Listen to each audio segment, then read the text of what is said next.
Okay, Sesame Street gang, listen up, everyone is such a great job.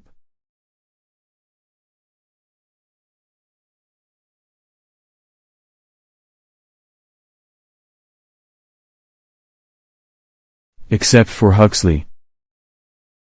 Huxley is worst. Worst is a word started a letter W.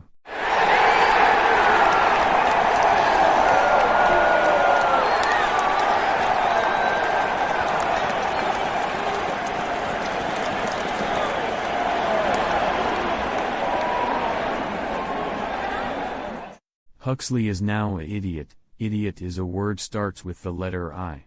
Everyone on Sesame Street hate Huxley so much. When he died, or passed away, he will go to hell, or heck. We hate you, Huxley. You are stupidest Sesame Street character in the world. He was played by Mandy Patinkin in 1999 Sesame Street movie, The Adventures of Elmo in Grouchland.